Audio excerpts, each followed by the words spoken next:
yaptıranların sayısı ise çok az. Bu konuda yaptığımız röportajlar var. Onları sizlerle paylaşacağız. Son olarak da ara seçime yönelik 6 ilçede askıya alınan sandık seçmen listelerine başvuru ve itiraz kabulü bugün saat 19'da sona erecek. Bu arada adayların da propaganda faaliyetlerine hız verildiğiyle bu konuda ayrıntılarını ele alacağız. Evet, buyurun Reşat Bey. Evet, herkese hayırlı günler dileyerek başlayalım. Tabii gündemde bizim Kuzey Kıbrıs Türk Cumhuriyeti'nin gündeminde ne olacak? En fazla tabii pahalılık biliyorsunuz gündemden hiç düşmüyor. Bir de son günlerde dövizdeki yükseliş. Yani bugün itibariyle yine dolarda %1 civarında hatta biraz üzerinde yükseliş var. İsterlinde yükseliş var, euroda yükseliş var. 27 Türk lirasının üzerine çıkmış durumda sterlin kuru. İlk 5 ay içerisinde, bu yılın ilk 5 ayı içerisinde yapılan tahminlere göre dolar ve euro yaklaşık %13 ama sterlin %16 civarında değer kazanmış durumda. Kıbrıs'ta da en geçerli para birimi tabii Türk lirasından sonra sterlin olduğu için dolayısıyla sterlindeki yükseliş hemen hemen herkesi ürkütüyor. Bir değerli izleyicimiz, dostumuz bugün sabahleyin uyandığımda bana gönderdiği mesaja baktım. Bugün diyor acaba diyor para para şarkısını çalar mısınız? Tabii ben o şarkıyı bilmiyordum. Bir kısmını dinledim. Fazla bizim tarzımıza, daha doğrusu bizim tarzımıza uymuyor. Fazlası biraz fazla. Dinletemeyeceğiz ama sözleri anlamlı, paralar yağıyor böyle falan. Herkesin derdi para. Çünkü ev kirası sterlin, satın aldıysa taksitler sterlin, araba aldıysa ya euro ya sterlin. Hayatın her şeyi böyle. Elektrikli alet alıyorsunuz sterlin veya euro. Arabayı tamir ederler size, işçilik ücretini euro koyarlar. Olur mu be kardeşim? Oluyor. Olduğu için de işte insanlar bu durumda sıkıntı yaşıyor. Neyse, alışacağız. İddiaya göre 25'e geldiğinde dolar biraz yavaşlayacak yükseliş diyorlar ekonomistler. Bilemem. Aslında kimse bilmez. Herkes bir tahmin yürüdür. Ben dolayısıyla bu konuda uzman da değilim. Uzman da olsam gerçekten Türkiye'nin bugünkü durumunu, iç yapısını net olarak kimse bilmediğine göre herhangi birisi bu konuda yorum yürütemez. Ama yeni Maliye ve Hazine Bakanı Mehmet Şimşek özellikle kredi bulmada başarılı olabilecek diye çok ciddi söylemler vardı. Çünkü özellikle İngiltere'de falan Avrupa'da güvenilir bir ismi vardır. Ama ne kadar döviz bulursa getirsin Türkiye'ye zaman alacak, kolay olmayacak. Bu çerçevede de uzun süredir kurlar zaten baskı altındaydı. Bir miktar daha değer kazanacak döviz, dolar. Dolar değer kazandık sonra, Türk parası değer kaybettik sonra yine ekonomistlere göre söylüyorum, enflasyonda artış olacak. Enflasyon arttığı zaman pahalılık da artacak. Zaten şu anda herkesin en önemli gündem maddesi pahalılık. Eti yavaş yavaş mutfaktan düşüyor ama bence hani derler ya çok et tüketenler dikkat edin oburlar gut olursunuz gut. Yani ben de gut oldum birkaç defa ama bu adada en az et tüketen kişi olduğumu düşünüyorum. Nereden oldum bilmiyorum. Irsiymiş. Babada vardı diye olurmuş böyle şey. Isres de %25 dopinglermiş. Isres'i koy, babadan gelmeyi koy. Arada bir kuru baklagiller yükseldirmiş. Seviyoruz kuru fasulye falan, nohut ara sıra yiyoruz. Bira korkunç yükseldirmiş. Bira içmiyorum. Dolayısıyla oluyor işte. Hareketsizlik, durgun bir yaşantı, 10 saat sandalye üstünde, 12 saat günde. Sonrası da devam olacak. Şimdi dün programın sonuna yetişmişti. Bize bazı mesajlar geldi. Kısa da bir video gelmişti. Geçtiğimiz cuma akşamı Güney Kıbrıs'ta ilginç bir olay yaşandı. Ama aslında bu sırf Kıbrıs'ı Türktür diye bu kızlara saldırı olmadığı anlaşıldı. 2 tane genç kız Gazi Mausa'dan yanlarında bir de erkek arkadaş alarak Ayia Napa'ya gidiyorlar. Ayia Napa dediğin zaman eğlence merkezi. Sabahlara kadar içki, dans, oyun falan filan eğlenmeye gitmişler. Sonra oradan ayrılacakları zaman 2 veya 3 tane Rum erkeği yanlarına yaklaşıyor ve bu 3 kişiden Asya Kara Ali isimli bayanın yanına yaklaşıyor. Önce tacizde bulunuyor, sonra da reddedilince isteği onu itiyor ve 2-3 metre gibi bir yükseklikten yola düşüyor. Yola düşünce önden 2 dişi kırılıyor, bir de parmağını incitiyor. Ama bu arada kendisinin paylaşımını söylüyorum. Bayılıyor yolda, bayılıyor. Şimdilik onun paylaşımını okuyorum ben. Dün bana gelen metindir bu. Bugün de gazetelerde, bazı gazetelerde, bizim gazetemizde var mesela. Ama ilginç gelişmeler oldu, onları da aktaracağım. Cuma akşamı Rum tarafında Ayia Napa'ya kız arkadaşımla eğlenmeye gittim diyor. Dönüşte kaçarken 3 tane Rum erkeği tarafından tacize uğradım. İstemediğimi söyleyip Türk olduğumu konuşmamdan anladıkları için bana küfür edip suratıma yumruk vuruldu. Daha sonra beni yaklaşık 2 metre yüksek bir duvardan aşağı asfalta attı. Bayıldığım için hatırlamıyorum. Fakat orada görenler ambulans aradı. Hastaneye gittiğimde ise bir şeyim olmadığını söylediler. Rum polisine gidip davacı oldum. Önden 2 dişim kırıldı, yüzümün sol tarafı ezildi, şişti ve morardı. Daha sonra ben Türk tarafına geldim. Dişlerimi Emine Karaşahin'de yaptırdım. Daha sonra Gazi Mausa Derası'na gittim. Parmağımın kırık olduğunu söyledi. Fakat darp raporu alamayacağımı, olayın güneyde gerçekleştiğini söylediler. Daha sonra Mausa polisine gittim. Onlar da yardımcı olamayacaklarını, Lefkoşa polisine gitmem gerektiğini söyledi. Rum polisi benden doktora gittiğime dair rapor istedi. Ben de bana yardımcı olabileceğini düşündüğüm ailemin tanıdığı Doktor Mustafa Kalfaoğlu'nu kişisel tarafından aradım. Fakat bana çok kötü bir üslupla bu işlerle uğraşamayacağını söyledi. Hastaneden rapor alamadığımı anlatmaya çalışırken sözümü kesip diyor polis, yani Rum polisi, bana ters tavırlarla kısaca telefonu kapattı diyor. Ben mağdurum ve beni kendi Türk milletim savunmazken Rum hükümetinin nasıl savunmasını bekleyebilirim? Bu memlekette insanın canı, bir laf kullanır, onu kullanmayacağım, kıymetsiz diyor. Hepinize yazıklar olsun diye sitem ediyor. Halbuki sitem ediyor ama biz bu olayı dün duyduk. Mesela basın duysaydı yansıtırdı bunu. Cuma olan bir olay, cuma gecesi, cumartesi geçmiş, pazar geçmiş. Pazartesi günü bize programın sonlarına doğru geldi bu bilgi. Yine bir kız arkadaşları aracılığıyla bana geldi. İsimleri de o verdi. Asya Kara Ali, Ayten Özuğurlu, Mustafa Yiğitan'dır diyor o gidenler.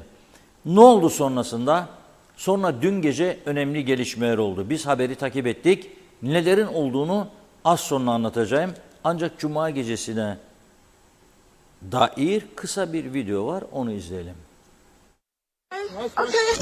What? You said what? Okay. Okay. What? You said what? Okay. Okay. What? You said what? Okay. Okay. What? You said what? Okay. Okay. What? You said what? Okay. Okay. What? You said what? Okay. Okay. What? You said what? Okay. Okay. What? You said what? Okay. Okay. What? You said what? Okay. Okay. What? You said what? Okay. Okay. What? You said what? Okay. Okay. What? You said what? Okay. Okay. What? You said what? Okay. Okay. What? You said what? Okay. Okay. What? You said what? Okay. Okay. What? You said what? Okay. Okay. What? You said what? Okay. Okay. What? You said okay. Okay. What? You said what? Asya Asya! Asya! Bekle dur. Okay. Okay. What? What? Asya! Aman bayım. Asya! Asya! Bekle dur koyayım bunu arabaya. Okay. Okay. What? What? Asya! Aman bayım.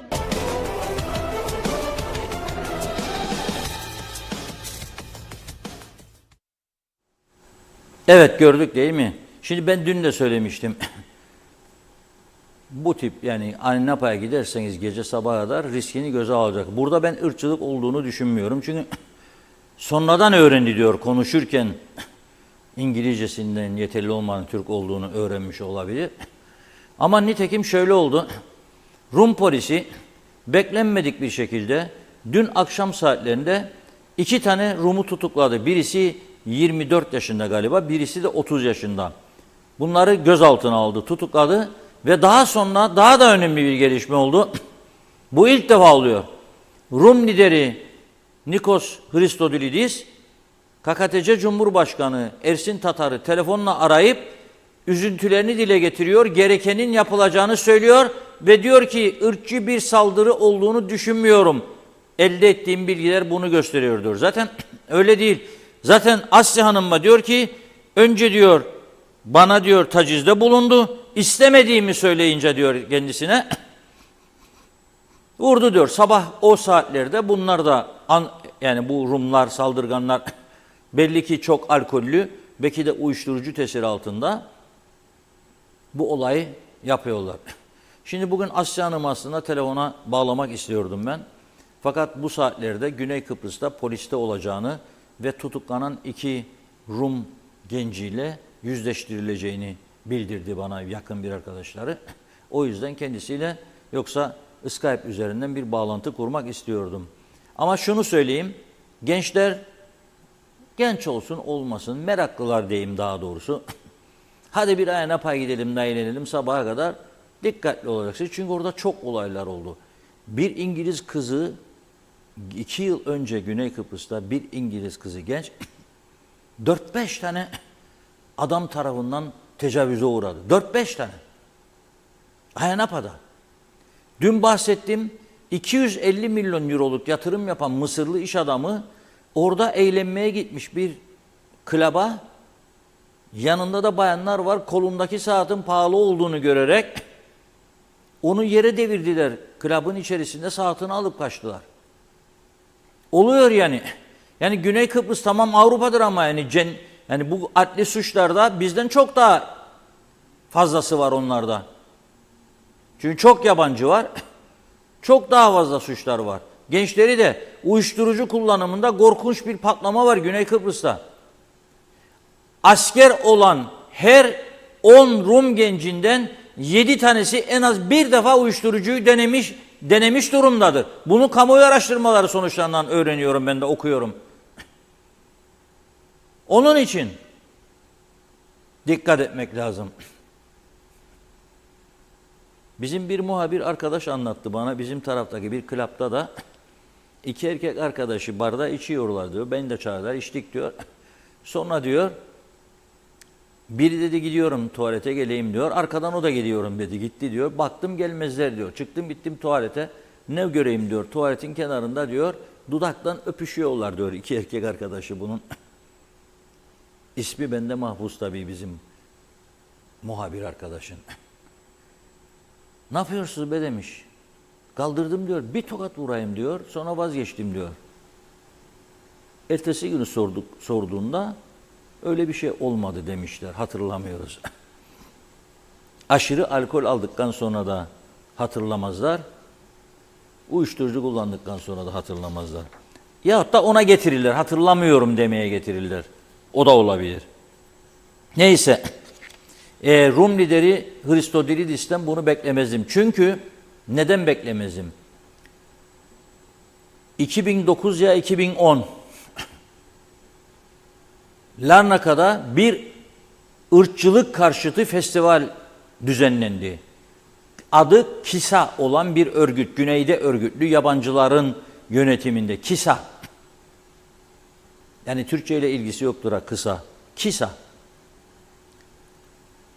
Rainbow adı altında bir festival düzenliyor Larnaka'da.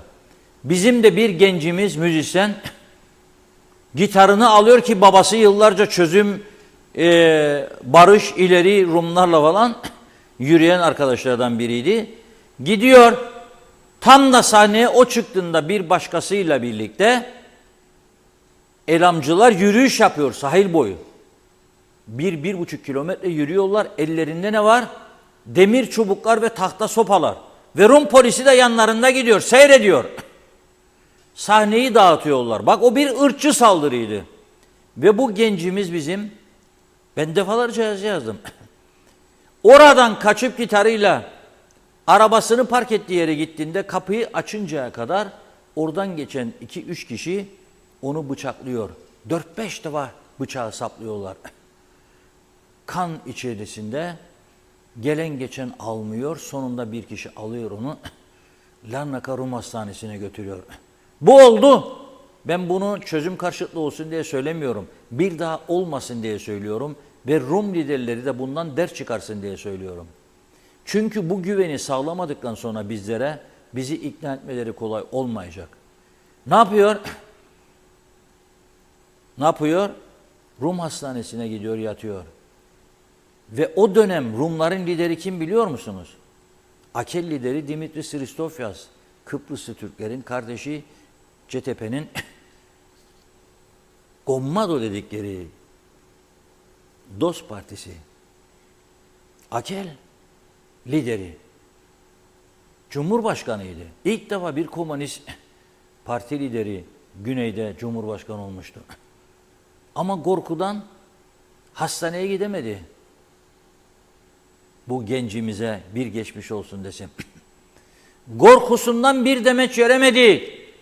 Bu suçluların tutuklanmasını isterim diye. Korktu, çünkü onu da tertipleyebilirlerdi. Ve halen bütün Rum tarafındaki siyasiler, liderlik, herkes korkuyor bu terör örgütünden. 4 gün 5 gün hastanede kaldı. Ben o zaman, o günlerde, yok ki babasını tanırım ondan dolayı, hayır. Bir insanlık dışı muameleydi diye defalarca yazı yazdım. Ve çağrı yaptım Rum liderliğine de. Haberler yaptık geniş bir şekilde. Şimdi beni dinliyorsa tanınmış bir gazeteci arkadaşım, o da sabah programları yapar şimdi başka bir kanalda. O zaman bizim gazetemizde haber müdürü görevini yapıyordu. Dedim, al kameramanı, eylemin olduğu gün çık gidin Larnaka'ya dedim. Bu eylemi izleyin dedim, bu KİSA örgütünün. Bakalım neler olacak. Bunlar gittiği zaman oraya, ikisi Türkçe konuşurken Rum polisi onları dinliyor. Diyor ki gelin bakalım buraya. Siz Türksünüz ama evet diyor. Ne işiniz var burada? Görevli geldik, Kıbrıs gazetesi biz. Çabuk dedi, arabanıza binin gidin de sizi öldürürler burada. Biz de durduramayız ha.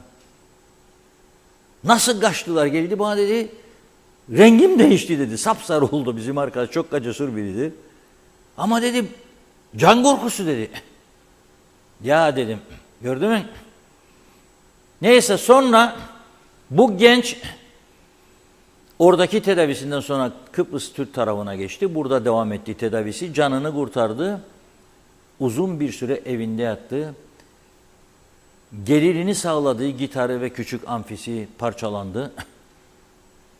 Ve birkaç hafta sonra merhum Glafkos Klerides'in kızı Keti Klerides geldi Türk tarafına, gitti onu evinde ziyaret etti.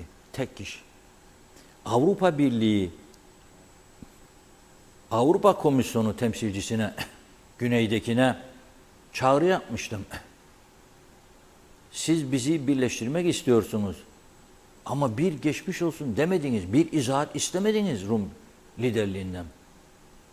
Bu bir gece kulübündeki eylemede meydana gelen şiddet olayı değil, ırkçılığa karşı düzenlenen bir eylemde ırkçı saldırı ve adam öldürme, cinayete teşebbüs. Hiçbirisi ceza almadı. Hala bugün oldu. O yüzden diyorum Hristodilisi ben aşırı sağcı bilirdim. Şimdi bu hareketiyle beni umutlandırdı. İnşallah değişirler, inşallah düzelirler diyorum. Ve çağrı yapıyorum. Ayia gidecekseniz gidin, gezin, geri gelin. Öyle sabaha kadar durmayayım. Geçmiş olsun dileklerimi iletiyorum Asya Karaali'ye ve diğerlerine. Buyurun Funda Hanım. Başlayalım o zaman mesajlara. Çok çok teşekkür ediyoruz. Arif Mustafa Cüce selamlar, iyi yayınlar diledi. Mehmet Uluçaylı da. Fikret İpekçioğlu yaşasın Erdoğan ve adamları yazmış. Oytun Andaş Halkın Meclisi'ne selam olsun diyor. Evet. Ve demiş ki Oytun Bey, Kıbrıs Türk Tiyatrosu milli gelirini LTB tiyatroları festival adı altında havaya atıldığını biliyor muydunuz demiş. Amatör ve konservatuar mezunu tiyatrocu arkadaşlar festivali sonlandırmaya, birlik ve mücadeleye de davet ediyoruz. Mehmet Uluçaylı, döviz yükseldikçe bizim cüzdanda da fare düşse başı yarılacak. Çiğdem Ertürk Palacı Ahmet Sanver'in mesajını aktardı. Bizde kişi başına düşen araba sayısı dünya rekoruymuş. Ne mutlu Kıbrıslı Türk'üm diyene. Evet, Tema Yavaş Londra'dan selamlar. Tatil bitti. Seçkin Gökçe, barış istersiniz bir de diyor. Erdal Yarkın, başarılar diliyorum. Yarınlar daha güzel olacak. Biraz daha sabır arkadaşlar. Demiş. Aynur Yarkın da iyi yayınlar diledi. Celal Harun, ülkemizde zam üstüne zam, vatandaşın alım gücü bitti, eğitim bitti. Üretim bitti, hak, hukuk, adalet bitti, demokrasi bitti, ekonomi bitti, ahlak bitti, kültür bitti, sevgi, saygı bitti. İşte geldiğimiz nokta. Mustafa Özcan, iyi yayınlar. Ali Dereseven, 2 tane kızımız nasıl olur da yalnız Rum tarafına geçerler, hele ki Aynapa'ya. Burada Rum kızlarına şiddet ve taciz uygulansa onlarca örgüt ayağa kalkacaktı. Taciz ve şiddeti Rumlar yaptığı için örgütler her zaman olduğu gibi suspus oldu diyor. Yazık demiş, bazı örgütler çok Rumlaştı. Bakıyorum. Ulus Barani, Reşat Bey, Aynapa'ya eğlenmeye giden herkes bilmelidir ki orada ya tacize uğrayacaklar ya da taciz edecekler. Orası uyuşturucunun ve alkolün bolca kullanıldığı yerdir. Nazime Nalbant, İskele'den herkese selamlar, sevgiler. Çok üzücü diyor, genç kızların durumuna üzüldüm. İnşallah bir daha yaşanmaz. Hele ki bu günlerde bu videodaki olaylar çok kötü demiş. Bu olayları hiç ne duyayım ne de görelim diyor. Onun için geç saatlerde öyle yerlerde kalmayın lütfen demiş. Üzgünüm. Necdet Mavi Gözlü, Kuzey Kıbrıs Birleşik Afrika Pakistan Cumhuriyeti'nden iyi yayınlar diliyor. Evet, diyor ki bu zamanda ev, araba veya başka bir eşya eğer taksitle alınırsa, bunu euro, sterlin veya dolarla taksitlendirirse hiç kimse kusura bakmasın, cezasını çekmek müstahaktır. İlk kez mi döviz yükseliyor? Senin gelirin, aylığın veya maaşın döviz mi ki dövizle borçlanıyorsun? Maaşın madem ki TL, öyle borçlanacaksın. Bu kadar basit. Pahalılık derler, ev kiraları yüksek diyorlar, her şey çok pahalı diyorlar ama ülkeden hiç giden yok. Aksine her gün buradaki nüfus durmadan artıyor. İnşallah buradaki fiyatlar 3-4 kat daha da artar da buradaki insanlar memleketlerine geriye giderler. Gelecek olanlar da artık buraya pahalı olduğumuz için gelmezler. Bıktık usandık artık demiş nüfus artışından. Mehmet Uluçaylı, böylesi içkili yere gidip bu ortamda geç vakitlere kadar olan eğlencede İslam dışı böyle olayların çıkması kaçınılmazdır. Kızımıza geçmiş olsun demiş. Nazime Nalbant, bakın Erkan Erçika, her yer ne diyor? Hapçı, rapçi, bonzai, her yer Aynapa. Fikret İpekçioğlu, döviz hortladı dedi. Nazime Nalbant, bu genç kızlarımıza çok geçmiş olsun. Bir daha böyle yerlerde geç kalmayın lütfen diyor. Üzgünüz. Evet, Ahmet Polat, yabancı ülkelerde böyle eğlence yerlerinde polis müdahale edecek şekilde hazır bekler demiş. Necdet Mavi Gözlü, evet barış istiyoruz, 2 kişi bunu yaptı diye bunu bütün Rumlara mı mal edeceğiz? 6 ay önce de genç bir Türk kızımızı genç bir Türk öldürmedi mi diyor Necdet Bey. Bakıyorum arada atladığım olmasın. Irmak Marleni, Honduras'tan günaydın Kıbrıs'ıma iyi akşamlar diliyorum demiş. Eser Yurteri de iyi yayınlar diliyor. Sayar Aker, neyleyim Aynapa'yı ben sevdim ki laptayı iskeleyi. Hala daha ırkçılık, dincilik bu kafayla Rumca, bale, gudalya anlayan anlasın. Gericiliğe son verelim demiş. Hüseyin Koltan hoş geldiniz ekranlarımıza diyor. Doğru kanal, gerçek adres, iyi ki varsınız demiş. Haşim Volkan çok Rum bayılttı kendini erkek zanneden diyor. Kaşınan olursa tekrarlarız yazmış. Doğan Falyalı içer içkiyi çeker diyor. Zaten bunu yapınca insanın aklı durur. İçkiye ve bunlara zam gelsin. Hep sigaraya mı zam gelecek diyor. Sigara tiryakisi. Hüseyin Boşnak Londra'dan selamlarını yolladı. Evet, burayı okumuştuk. Evet. Hemen bir iki mesaj daha okuyayım. Evet, Zeren Turalı demiş ki, kusura bakmayın hep lafta sözde kalır. Aynen havada gökyüzünde boşlukta dönen rüzgarın esiş yönüne göre yön değiştiren bir cismi andırıyor. Ülkemiz keyfivari uygulanan yasaların kurbanı oluyoruz. Dahası işte Tacan uygulanan ve adaylığı düşürülen, iptal edilen yasa o zaman insana sormazlar mı? Reşat Bey, devamlı yurt dışında ikamet eden ve sadece seçim zamanı buraya gelip oy kullananlar nasıl olup da gözden kaçırılıp oy kullanmalarına olanak sağlanıyor? Dahası Hüseyin Özgürgün yurt dışında ikamet etmesine rağmen nasıl olur da maaş almasına imkan ve olanak yaratılıyor? Yasalar, hukuk sadece Tacan Reynar için mi devreye sokuluyor? Mantık demiş, bunun neresinde diyor. Bakıyorum, evet. Mantık daha bunun neresinde? Bugün değindiklerimi Diyalog Gazetesi'nde de Sayın Fikret Şendil tam yerinde çok mantıklı güzel örneklerle dile getirmişti diyor. Bravo, teşekkürler demiş Zeren Bey. Ahmet Polat da yabancı ülkelerde böyle eğlence yerlerinde polis müdahale edecek şekilde hazır bekler dedi. Devam edeceğiz yine, buyurun. Evet, orada polis beklemiyorum maalesef kapının önünde. Çünkü onlarca eğlence yeri var. Herkes kendi kendini idare etsin diyor. Avrupa'da da polisler beklemez. Ama bir zaman ben gördüm, Çekoslovakya tek ülkeyken Prag'da bir Kıbrıs konferansına katılmıştım. Orada gece bizi bir eğlence yerine götürdüler. İçeride akordeon çalan bir kadın ve keman çalan bir adam. Tabii bu Efes birasının yapıldığı bizim, yani ham izinliyle yapılıyor ya, Çekoslovak birası aslında Pilsener. Orada da tabii Çek birası çok meşhur Pilsener. Korkunç içiyorlar, çok da ucuz. Korkunç. Havaalanında 1 dolar 10 koron mecbursunuz, indiğinizde 100 dolar bozmak zorundaydınız. İçeri girdiğinizde ülke içine nasıl kestirirlerse 40, 45, 50, 55, 60, 65, 70'e kadar bozarlardı. Yani şimdi Türkiye eleştiriyoruz ama bunlar şimdi AB üyesi olan o ülkede yaşanmış olaylarda geçmişte. Neyse. Bardan çıkarken, çünkü başka eğlence yok.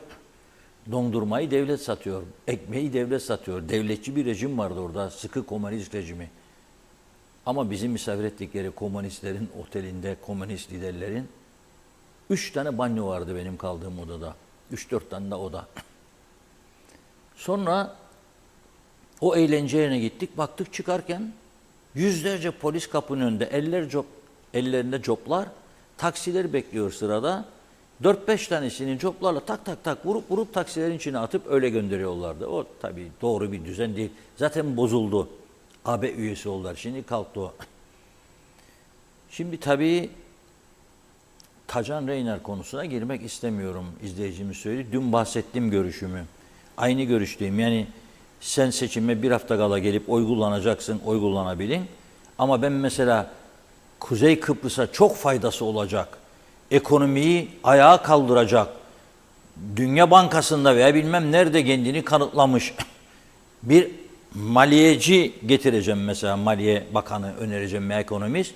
Veya dünyada kendini kanıtlamış bir sağlıkçı getireceğim. Yaşı gelmiş 60-65, artık emekli çıkmış, ben vatanıma hizmet etmek isterim. Ki dünyada onu görmek için sıraya giriyorlar büyük paralar da vererek. Ama sen ona diyeceksin ki geleceksin, 3 yıl burada oturacaksın. Da kazandırırsa sana bu sistem, kaybettirmesi de kesindir. Çünkü iyi bir insana asla yol vermezler. No. Başarılı bir insana yol verirler mi bu siyaset düzeninde? Vermezler. Vermezler. Onun için bence Tacan Bey denemesin tekrar. Bu ülkede hizmet etmek için siyasete girmek akıl işi değil. Bakın, Özgür Gün meselesinde gördük. Yıllarca maaş yolladılar İstanbul'da yaşayan adama. Tüzüğenmiş bilmem ne kılıfına uyduruyorlar. Ama yargı burada Tacan Reynar konusunda elindeki anayasaya bakarak hareket etti. Yani kendi görüşüne göre gidemezdi. Ayrı mesele. Ama ötekilerde boşluk vardır mesela Özgür Gün. Şimdi benim bildiğim 3-4 aydan beri bir eski bakan milletvekili Kıbrıs'ta değil başka bir şehirde yaşıyormuş yurt dışında. Ama iç tüzüğe göreymiş.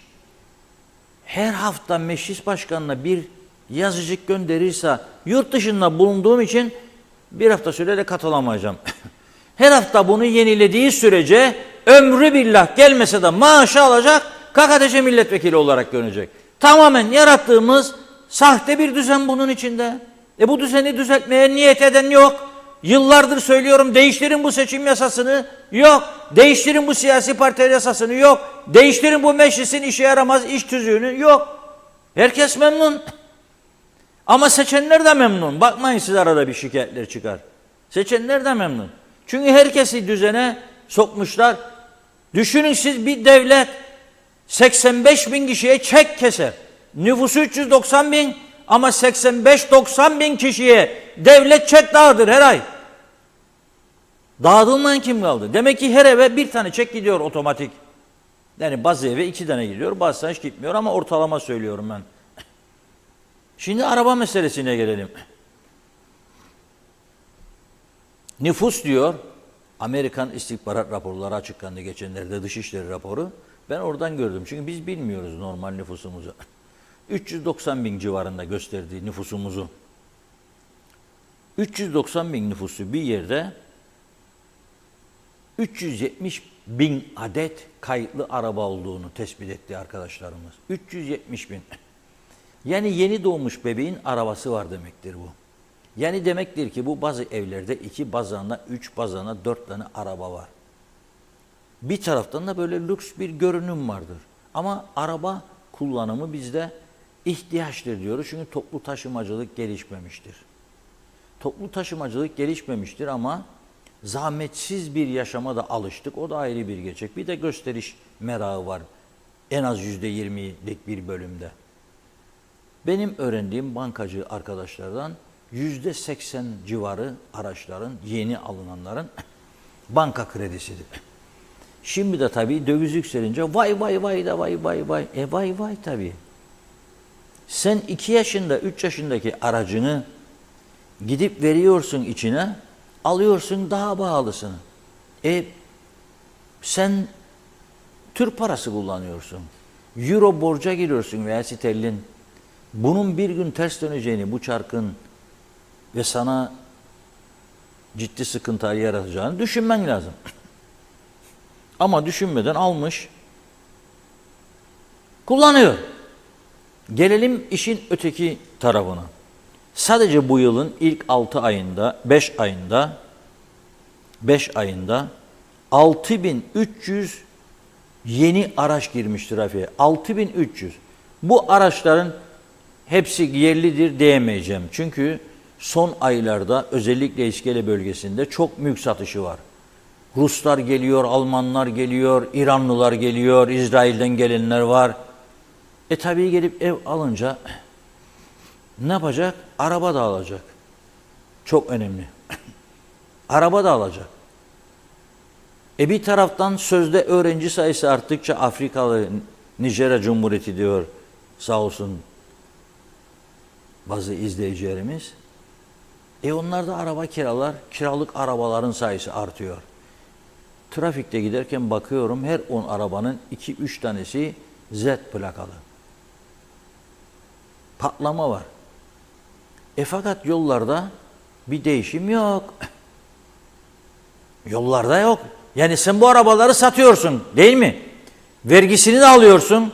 Ruhsat çıkarıyorsun, onun parası alıyorsun. Ama yeni yol yapmıyorsun.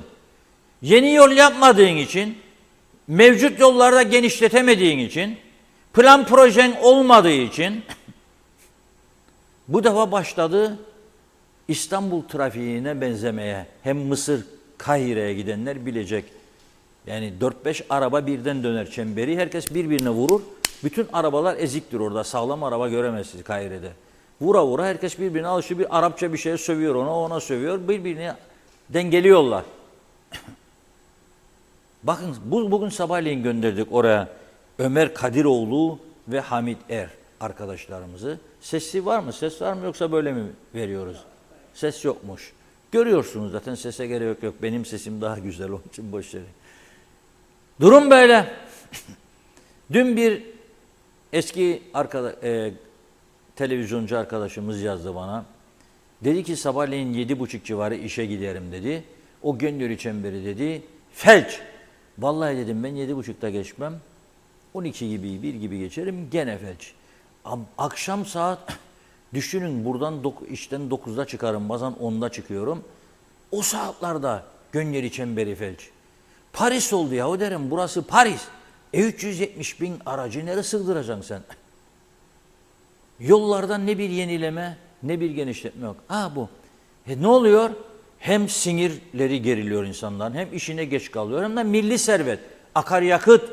Dün anons etmiştim size eski ekonomi bakanı Sayın Derviş Kemal Deniz'in Girne Alsancak Lapta yolunda yaşadıklarını yani uzun zaman gitmemiş gidince gördüm diyor. Çünkü yol yapıldı çift şerit yapıldı ama yolun çemberler tam bitirilmedi. Orta refüjlere koruyucu taşlar tam yerleştirilmedi. Aydınlatma olmadı. İkaz işaretleri yerleştirilmedi. Yarım kaldı yol. Nereye gitti tüfekçi bilmiyorum. Yani mermisi vardır bildiğim kadarıyla tüfekte de. Nerededir? Demek ki parasını alamadı. Ben öyle düşünüyorum. Öyle düşünüyorum.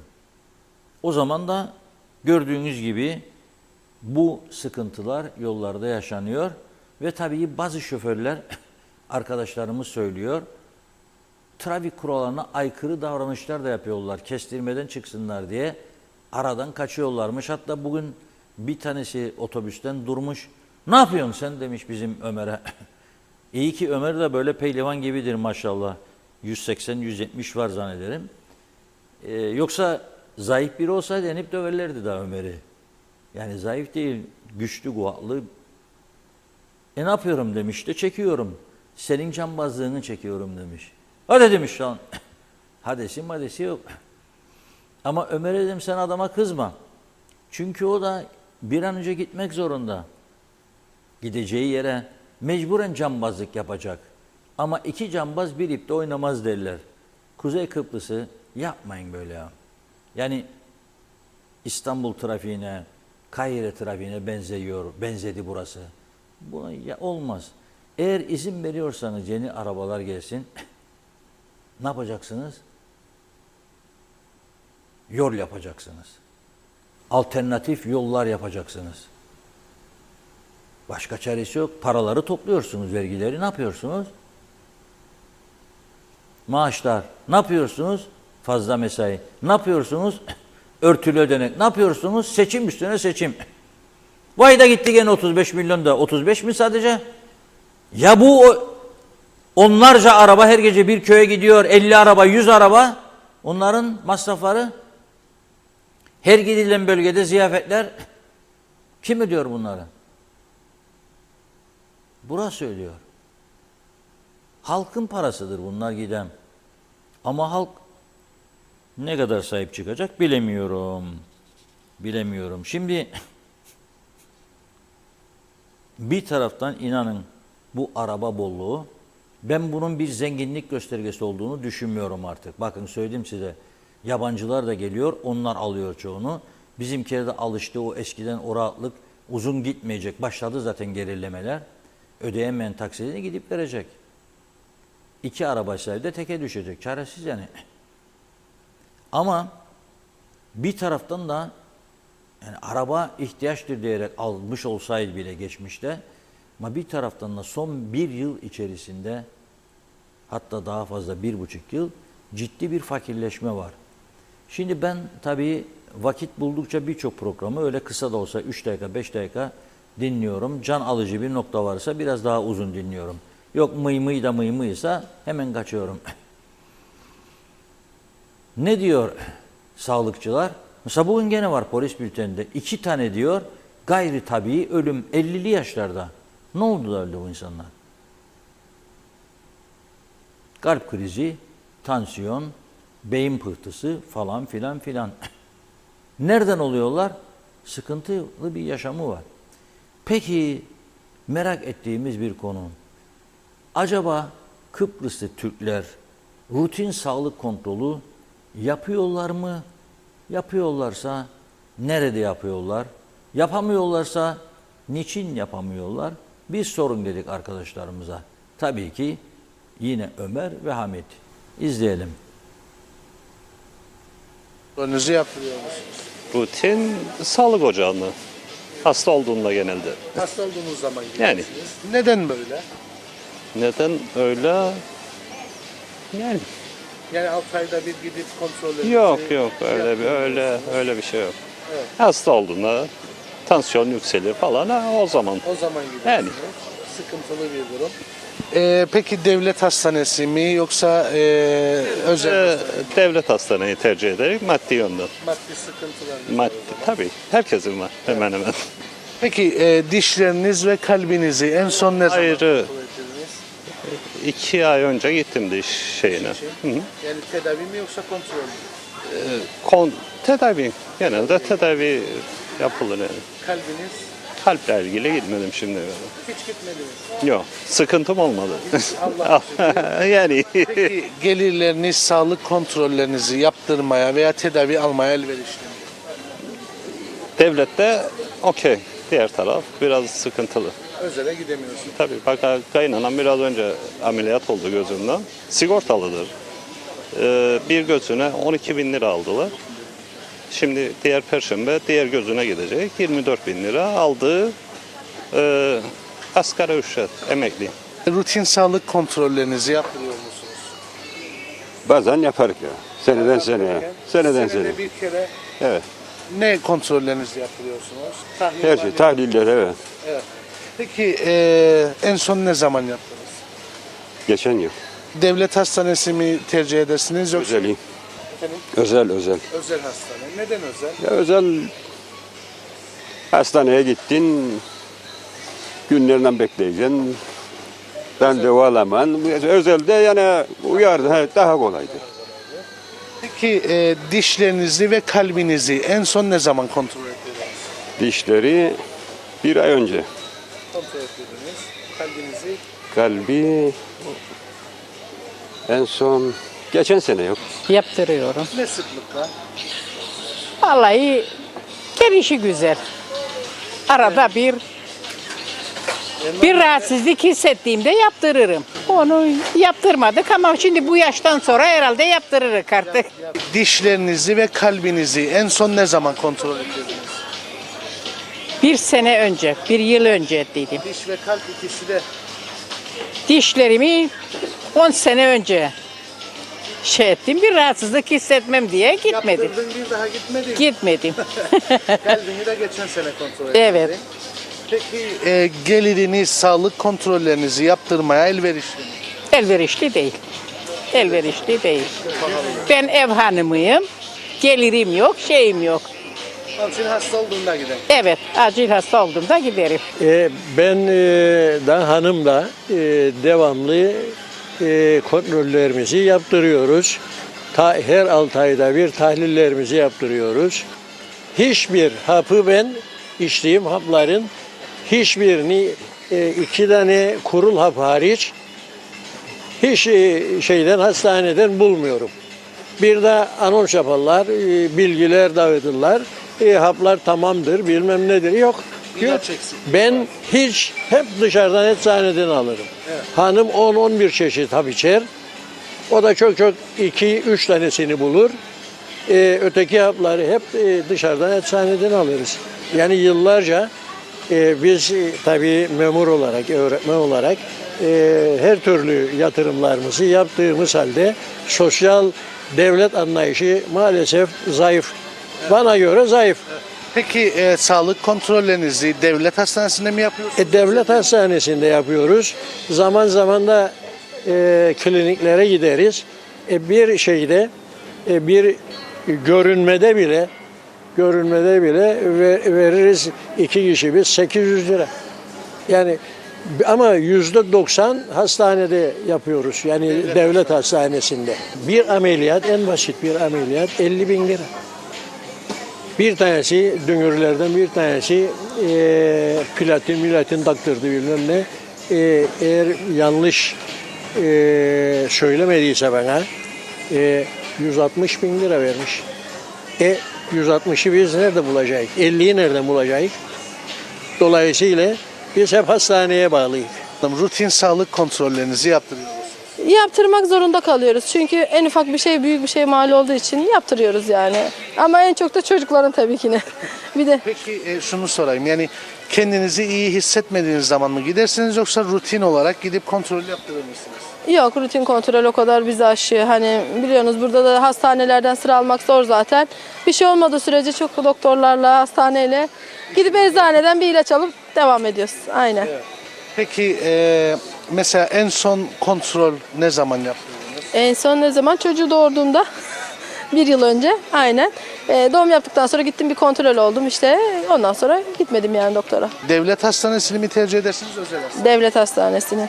Çünkü inan özel hastanelere gittiğinde aynı şeyi yapıyorlar. Bir serum, bir ağrı kesici veyahut da ne diyeyim bir ateş düşürücü ne varsa rahatsızlıkta o işlemi yapıyorlar. Ben zaten sigortamdan kesiliyor her ay. Yani ben niçin özel hastaneye gittim miydi bilmiyorum fatura ne çıkacak. Bilmediğin için yani biz normal çalışan bir insanız. Öyle devlette falan da çalışmadığımız için onu tercih ediyorum. Geliriniz sağlık kontrollerinizi yaptırmaya müsait. O kadar yok. Ekstradan mesela gidip de bir check-up yaptırayım yılda bir. Yok yani. Gerçi hastalık yok. İmkan o kadar yok. Sağlık kontrolü yaptırıyoruz da yalnız bir üzüldüğüm nokta nedir? Benim kendi MR'larım vardı. Boyun MR makineleri devlet hastanelerinde olmadığına çok üzgünüm. Dışarıda yaptırdık. 3 gün 4 gündür beklerim ve boyuna MR'ı çektim ve kollarım uyuştuğu halde daha netice beklerim ve doktora gideyim. Genelde yılda 4-5 defa şey yaparım, check-up yaptırırım kendime. Gerek burada gerek Türkiye'de. Peki kontrollerinizi yaptırırken devlet hastanesini mi tercih edersiniz, özel hastane mi? Vallahi devlet hastanesi sigortalı olduğumuz halde hiçbir yardımını görmedik bugüne kadar. Genelde özele giderim. Kalp şeridi 3 gün 4 gün önce yine çektiler bana. Dişleri kontrolünü genelde Türkiye'de yaptırıyoruz ama şu anda dişleri doktorların verdiği bilgiye göre dişler sökme ister, şey ister, nedir abi, çivi mi derler, ne derler o, implant ister. O yüzden şu anda şikayetim yok dişlerden. İnsanlar asgari ücret çalışır, ekmek parasını alamıyor. O yüzden bu devletin artık bu el atmaları lazım. Devlet hastanelerine daha fazla güç vermeleri lazım.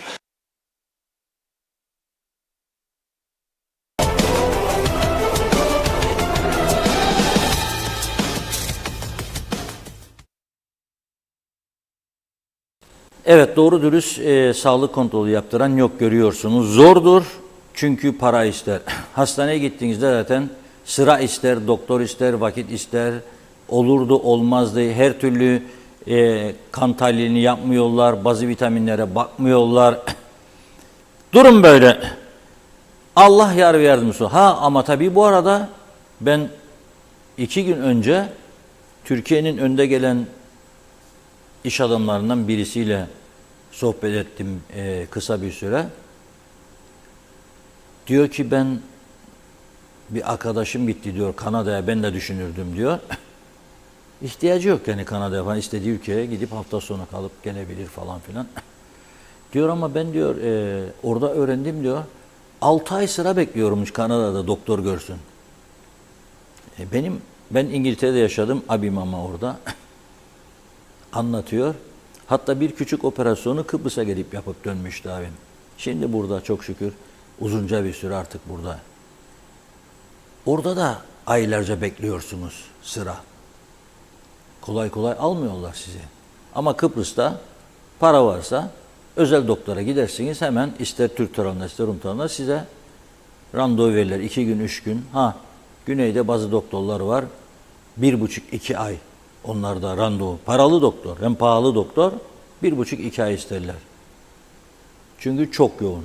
Ama bunlar İngiltere'nin önde gelen üniversitelerini bitirmiş. Orada 8-10 yıl, 15 yıl önemli hastanelerde çalışmış. Çok deneyim kazanmış insanlar. Ama hastaneye giderseniz burada herkes de özele gidemeyeceğine göre ciddi bir sıkıntı var demektir. Neyse, şimdi ben sizi nereye götüreceğim biliyor musunuz? Nereye? 25 Haziran'a, bugün kaçı? 6'sı. Günler çok hızlı geçiyor, görüyorsunuz. 25 Haziran'da zafer günü ilan edilecek. Kimin zaferi, kim kazanırsa onun. Tek sandalyeli seçim için Kıbrıs Türk halkı sandığa gidecekmiş. Ve 12-13 galiba, değiştiği için rakamlar tam benim hakkımda yok. Şimdi bugün seçim kurulundan bir açıklama yapıldı. Yüksek Seçim Kurulu'nun 18 numaralı duyurusu. 25 Haziran Pazar günü gerçekleştirilecek seçim kapsamında adaylar Bayrak Radyo Televizyon Kurumu'nda propaganda konuşması yapacaklar diyor. Yüksek Seçim Kurulu, milletvekilliği ve yerel kuruluş organları ara seçim için duyurduğu takvime göre bugün siyasal partilerin Bayrak Radyo Televizyon Kurumu'nda propaganda yapmak için YSK'ya dilekçe vermelerinin son günüymüş. Partiler mutlaka vermiştir çünkü örgütlüyle çalışırlar. Peki bağımsızlar ne olacak? Ara seçimde milletvekilliği için 6'sı siyasi parti, 7'si bağımsız olmak üzere 13 aday yarışacak. Adaylığı reddedilen TDP'nin adayı Tacan Reynar'ın adı yasa gereği oy pusulasında yer alacakmış. Hem reddedildi. Ne yapmaya? Nasıl bir yasa bu? Ne değiştirmezsiniz bu çürümüş yasayı? Olmaz, olmaz. Bu iş olan dokunmazlar bile. Aman aman boşver. Şimdi bağımsız adaylardan sıralama yapmışlar. 1. sırada Çetin Sadeli, 2. Abdullah Korkmazhan, 3. Alper Özsalınç, 4. Talip Sancar, 5. Meriç Erülkü, 6. Mert Taşkın, 7. Nazım Özsezer. Şimdi bunların BRT'de konuşup konuşmayacağını devlet televizyonunda bilmiyoruz. Partiler diyor başvursun diyor YSK bugün. Bugün siyasi partilerin BRTK'da yani Bayrak Televizyon'da propaganda yapmak için veya Bayrak Radyosu'nda YSK'ya dilekçe vermelerinin son günü. Gidip müracaat edeceksiniz. Ben konuşmak isterim ama radyoda kaç kişi dinleyecek sizi bilemem. Özel televizyonlar var şimdi. TV 2020 var, Diyalog TV. Adayları çıkarıyor ama çıkmayanlar var. Onları mağdur etmek doğru değil. Şimdi önce kimi getirelim? Çetin Sadeli'nin paylaştığı yeni bir propaganda tanıtım filmi var, videosu var. Bana gönderdi, dedi ki bende para yok, nasıl reklam parası vereceğim? Bir yardım olabilir mi dedi. Ben de hay hay dedim. Biz sizin emrinizde olan kuruluşlarız dedim. Çetin Sadeli'nin o tanıtım videosunu izleyelim birlikte. Korkma! Korkma! Yürü de korkma! Çetin Sadeli'ye, Çetin Sadeli'ye, Çetin Sadeli'ye bir dikkat. Çetin Sadeli'ye, Çetin Sadeli'ye, Çetin Sadeli'ye bir dikkat. Hep onlar yedi artık biz yiyecek. Yetişir artık amma hummacılar. Biz geliyoruz, Çetin geliyor. Biz geliyoruz! Hep beraber yiyeceğiz! Yalnız yere dönemi bitti! Artık hep beraber yiyeceğiz! Halk yiyecek! Siz bakacaksınız bundan sonra! Yeter! Vereceğiz işte inadınıza mühürleri çatır çatır, çatır çatır kıracağız. Çetin Sadeli'ye dikeceğiz. Onlar dalga geçer, sen de onlarla dalga geç. Çetin Sadeli'ye tik ver. Oy rekoru kıracağız, kitlenme rekorları kıracağız. Dünya bizi konuşacak.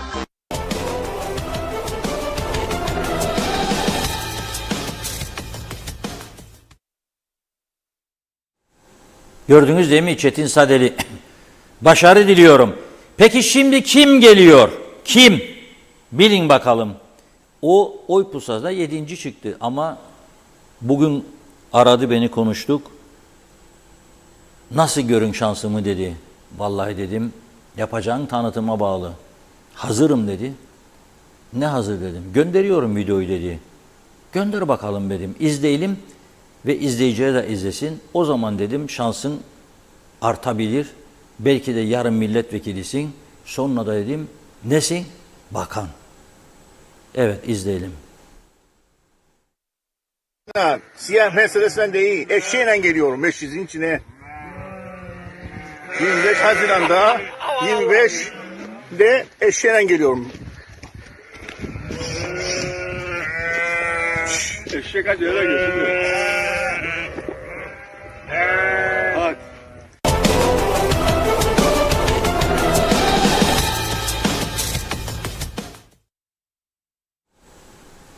Nazım Özsever.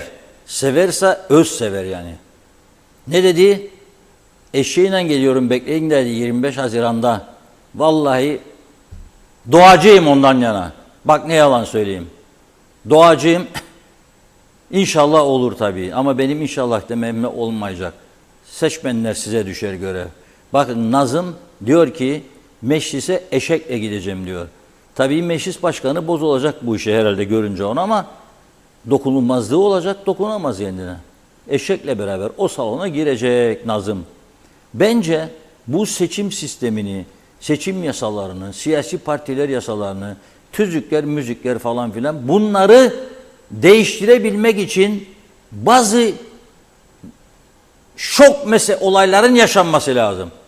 Mesela ben zamanında Gülşah Samver Hanım'a önerdim milletvekiliyken. Bir gün baktım mecliste çığlık atıyor. Bitince meclis dedim aradım olmaz ya ne çığlık atan. Sesine yazık değil mi? Sesin dedim kısılacak. Sinirlerin yorsun dedim. Çocuğun var Allah korusun kalp krizi falan yapma dedim. Ne yapmamı lazım dedi. Çıkar dedim gömleği.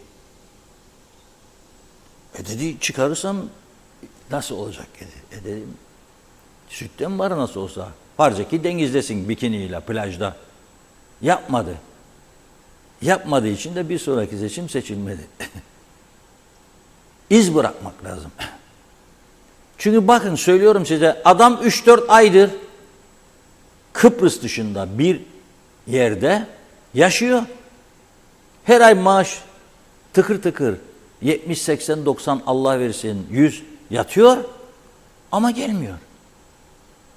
Gelmiyor. Bu sistem midir ya? Bu ülkeye hizmet midir ya? Yok. Veya haftada bir gün oturum yapıyorlar. Pazartesinden pazartesine. Bilmem kimin bilmem ne başlıklı gündem dışı konuşması. Hadi bakalım. Ama esas beklerdim. Ne olacak aşılı çiçek hastalığına yakalanmış hayvanlar? 20 bin hayvan, 30 bin hayvan. Kaç oldu sayı bilmiyoruz. Ne oldu bu aşılama? Aşılamadan sonra hayvanların durumu nedir? Kontrol ediyor musunuz bu hayvanları satılmasın? Aşıdan sonra 28 gün beklemesi lazım dedi bakanlık. Sonra geri aldı o açıklamayı. Ne hakkına siz yeni doğmuş çocuklara 2 yaşında 3 yaşında kilosu 450 liradan hastalıklı hayvan etini yedirirsiniz? İyi pişirin de bir şey olmaz diyorlar. Ne demek ya iyi pişireceğim de bir şey olmaz? Ama ondan sonra derler ki mesela beyaz peyniri çok az kaynatırlarmış sütünü çünkü yumuşak olması içinmiş. Çok az süt kaynıyorsa ölüyor mu mikroplar? Yok. Sağlıklı olup olmadığını bilmediğin eti 450 liraya yiyeceksin. Veya bonfile istesen 700 lira. Vay kuzum vay. Amerika'da bile bu fiyat değil ya. Ama kimse bunlara değinmiyor. Dediydin ha dediydim, yaptıydın ha yapmadıydın. Senin döneminde öyleydi, benim dönemimde böyleydi. Yok. Olmaz böyle şey. Olmaz tabii. Yani çok üzücü bir durum bu. Gerçekten. Hadi o Nazım'ı bir daha izleyelim. Siyah Mercedes'ten değil. Eşeğiyle geliyorum Meşiz'in içine. 25 Haziran'da 25'de eşeğiyle geliyorum. Eşek hadi öyle geçiyor. Eşeğiyle, siyah Mercedes'ten değil. Eşeğiyle geliyorum Meşiz'in içine.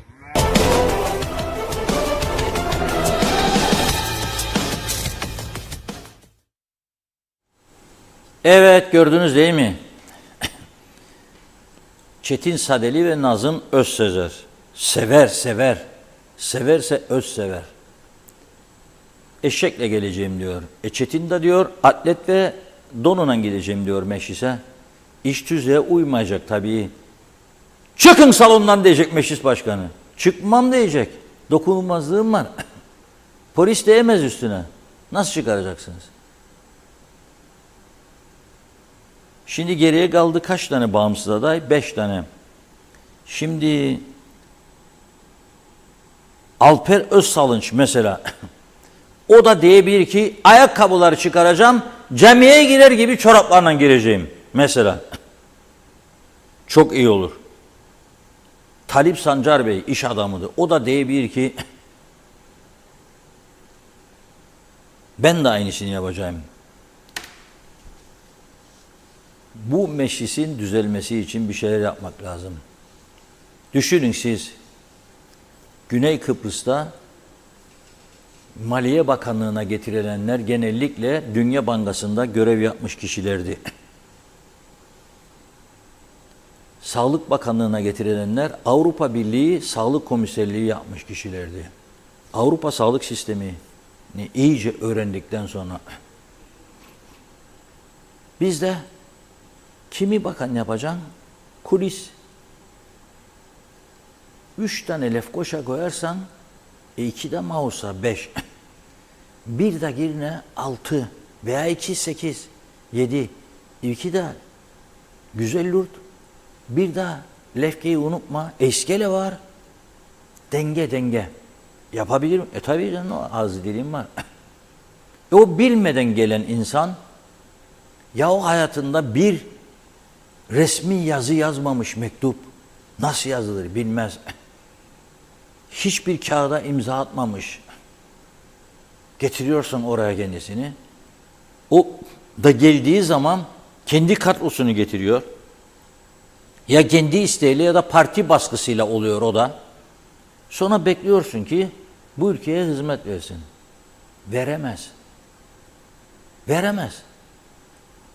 Tamam mı devam mı bu düzene? Herkes mutlu. Nasıl düzelmesini bekliyor? Herkes mutlu. Düzelmez. Trafik kazasında patlama. Patlama. Yollar ortada. Uyuşturucu kullanımında patlama varsa trafik kazasında patlama var. Alkolde patlama varsa trafik kazasında patlama var. Yollarda bunları denetleyecek polisin yok. Sen bu kadar araba sokuyorsun memlekete, vergi alıyorsun. Ama polis sayısını artırmıyorsun. Trafik denetçileri yetersiz. Ne yapayım ben sana? Yani ben ne yapabilirim sana? Hiçbir şey. Evet Funda Hanım, buyurun. Evet, devam edelim. Alper Aligüllü'de kaldık. Her zaman diyor doğru kanal, doğru haber, kolay gelsin demiş. Evet, Celal Harun, Şifa Harun'un mesajı. Sevgi saygılarımı sunarım değerli dostlarıma. Güzel yaşamaları için sağlıklı, mutlu bir ömür dilerim. Hayat sevdiklerimizle var olduğumuz kadardır. Dünler geçmişi, bugünler yaşadığını, yarınlar geleceğini anlatır. Dünü unutma, bugün aldanma, yarına ağlama. Çünkü Dün tecrübeden bugün hayatın, yarın hayallerindir. Sevgilerin hiç tükenmediği sıcacık gönüllerinize pırıl pırıl bir gün diliyorum. Yeni gün evlerinizde huzur, sofranızda bolluk, işlerinizde bereketli kazançlar getirsin. Sağlıklı olun, mutlu olun, sevgiyle kalın demiş. Ali Cevat, hoş vakitler. Reşat abi, Asya kızımıza acil şifalar diliyorum. Arif Mustafa Cüce, tabii ki şiddete karşıyız ama Gazi Monsa yolları da önemli. Yolsuz olmaz, Monsa'da yollar yoldan çıkmış artık. Celal Harun, ülkemizde bakın neler oluyor, neler güzel. Yurt Sağlık Merkezi'ne giden bir vatandaş röntgen cihazı olmadığını öğrenince sinirlerine hakim olamadı. Önce sağlık merkezindeki çalışanlarla sözlü tartışmaya yaşayan vatandaş sonrasında ise traktörüyle acil bölümünün girişindeki korkulukları kırdı.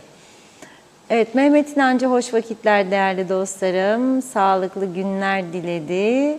Evet, Ahmet Polat, trafiği rahatlatmak için ucuza çok alternatifler var. Minibüs, dolmuş gibi diyor. Toplu taşıma geliştirilebilir. Doğan Falyalı, aklım almıyor bir türlü. Hindi baykuş devrinde bizim de küçükbaş hayvanımız vardı. 2 yıl yetecek kadar yem ve saman ambarlanırdı. Günde bir okka yem artı saman. Sütten hellim, peynir, nor ve tarhana yapılıp piyasaya sürüldü. Şubat-Mart ayında peynir yapılırdı diyor, talar peyniri. Rumların Paskalyası'nda pilavuna için satılırdı. Hatta bir yıl önceden sipariş verilirdi. Bir peynir 1 euro 5 şiline satılır. 400 adet peynir 500 euro. Bunun hellimi, noru, tarhanası ve kasaba satılan yavrular sen de yap görelim demiş. Ramazan Reçber, sizlere ve Kuzey Kıbrıs Türk Cumhuriyeti halkına Adana'dan selamlarımla. Celal Harun, bugünkü programınızda sağlıkta yaşananlarla ilgili toplumun büyük bir yarasına değindiniz. Elinize sağlık. Ülkedeki her şey gibi sağlık kuruluşlarına da devletimiz tarafından gereken ilgi gösterilmiyor.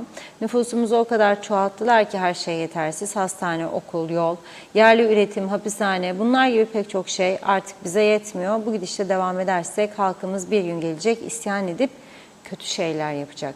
Sayar Eker, hapçılıktan vazgeçin, yürüyün de korkmayın demiş. Ali Dereseven, Reşat Bey size bir sorum olacak. Lütfen cevaplayın. Çok merak ediyorum. KKTC'de doğru dürüst çalışan tek bir kurum var mı? Varsa açıklayın.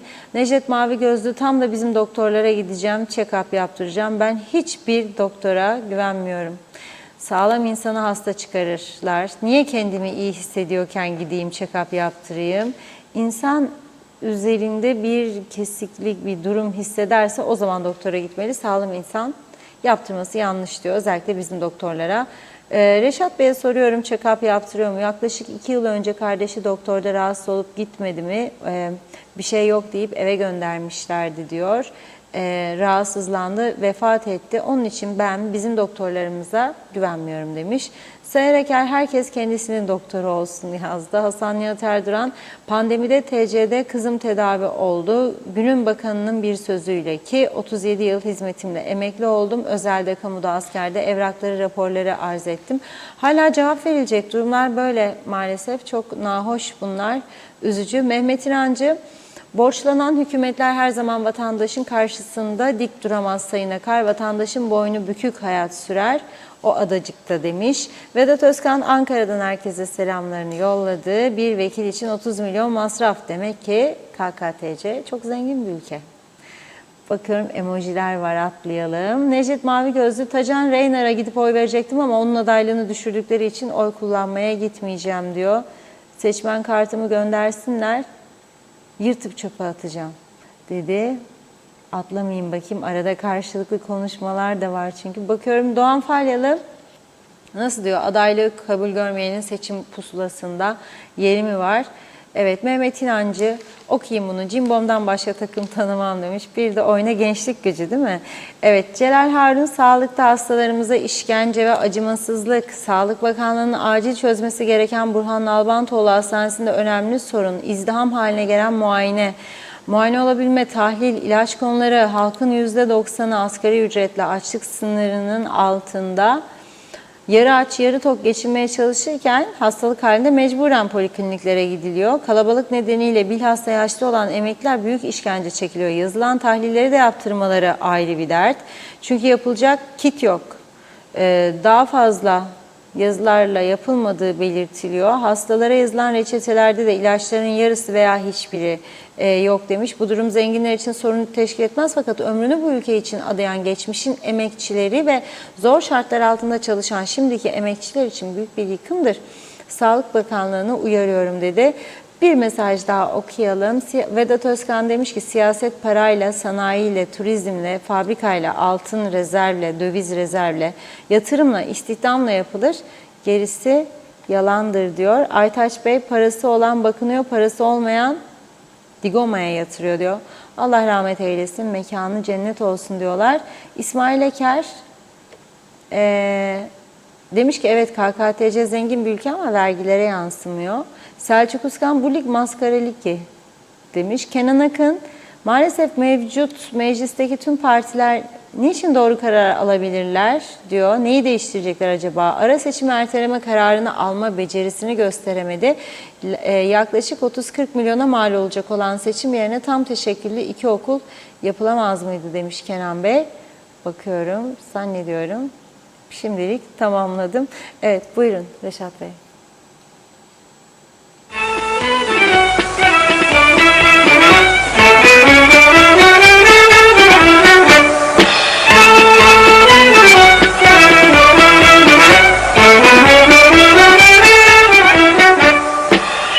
Bekarlıktan bıktım usandım, aşıklarımdan hiç tad almadım. Şu bekarlıktan bıktım usandım, aşıklarımdan hiç tad almadım.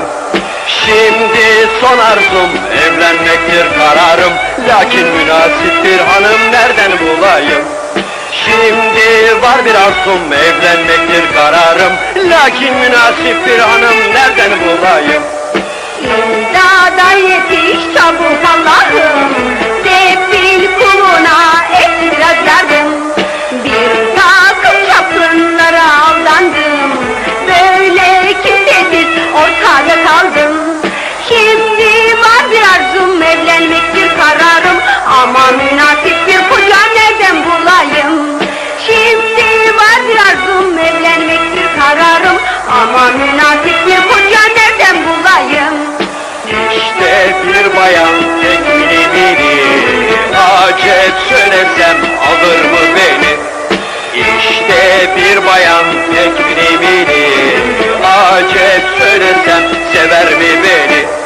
Kademi varmış dostlar bu yerin, kısmeti çıktı aman ne şirin. Kademi varmış dostlar bu yerin, kısmeti çıktı aman ne şirin.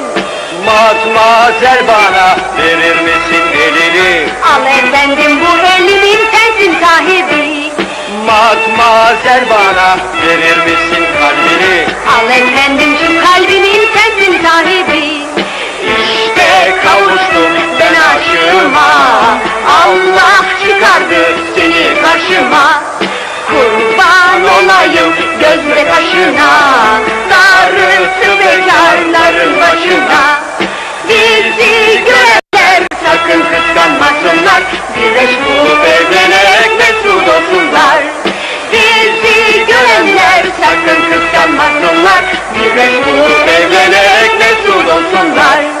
Bizi görenler sakın kıskanmasınlar, bir eş bulup evlenerek mesut olsunlar.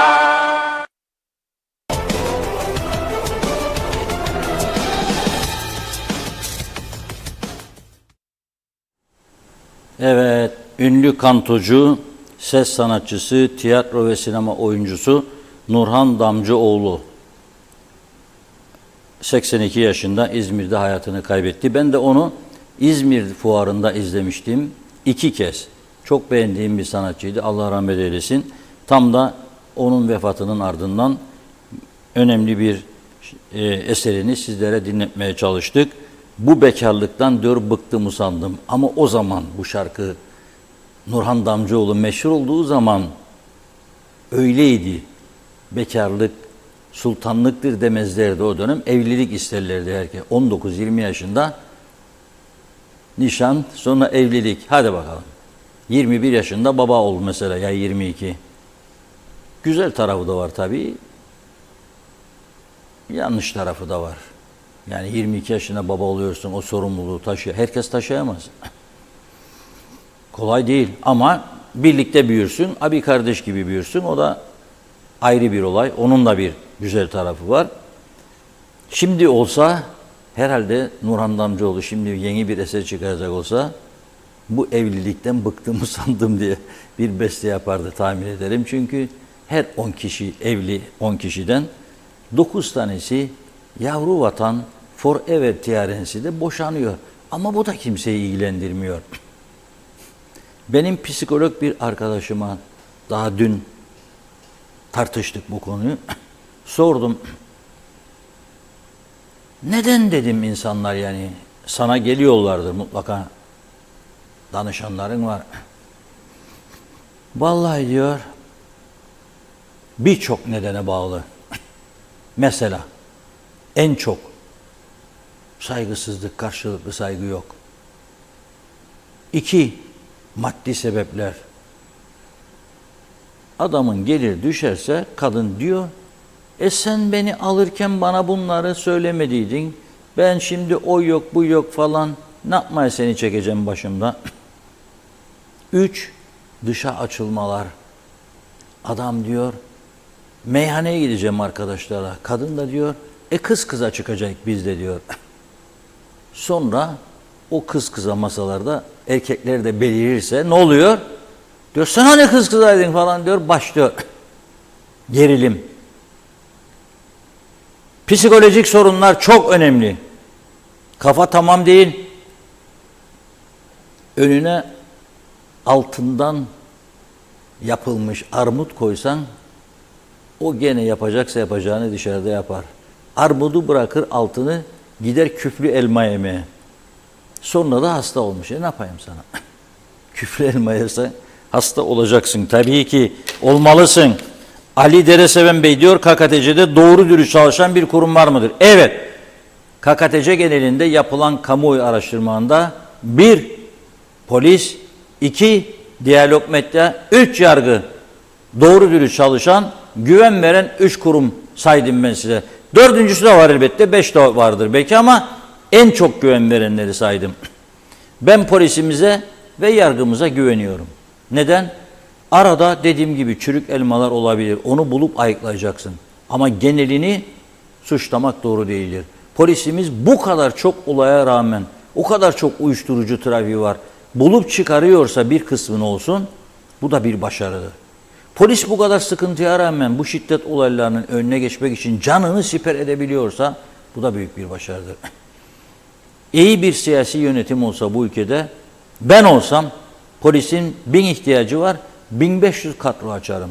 Ve ilk etapta bu kadroyu işe yaramaz kurumların personelini hizmet işi eğitimden geçirip onlarla doldururum. Kıbrıs Türk Hava Yolları gibi nasıl dağıldılar kurumlara? Elektrik kurumu var, çok fazla personel var. Telefon dairesi var, gene bugün internetler kesildi. Teknik arıza varmış telefon dairesi. Ya söyleyin batmıştır, çürümüştür. Var 300, 350, 400 kişi her ay zarar ediyor. Teknolojisi çok gerileridedir. Olmaz. Karayolları olmaz. Toprak ürünleri olamaz. Zorluyorsunuz. Peki buyurun. Cevizcinin çoğuna oynamak kolaydır. Neyse. Şimdi Türkiye'de yeni hükümet kuruldu biliyorsunuz. Görevleri verildi. Dün itibariyle de öğrenmiş olduk. Biliyorsunuz Cumhurbaşkanı Yardımcısı Fuat Oktay Bey iken Kıbrıs ona bağlanmıştı. Cumhurbaşkanı Erdoğan Kıbrıs işlerini ona vermişti. Şimdi de dün görevi devralan Cevdet Yılmaz Bey o da Kıbrıs işleriyle ilgileneceğini müjdelemiş oldu. Her alanda KKTC'nin yanındayız dedi. Bu da önemli, moral verici bir mesaj olsun. Bugün programı böyle kapatalım ve umutla bekleyelim. Güzel günler gelsin Kuzey Kıbrıs'a ve Türkiye'mize. Yarın inşallah güzel haberlerle birlikte oluruz. Şimdilik hoşça kalın diyeceğim. Siz kalıyor musunuz? Ben kalıyorum. Funda Hanım sizinle devam etsin bir süre daha. Evet, çok çok teşekkür ediyoruz değerli yorumlarınız için ve programımızı bugünlük de burada noktaladık sevgili izleyenler. Yarın yine aynı saatte görüşmek üzere. Hoşça kalın.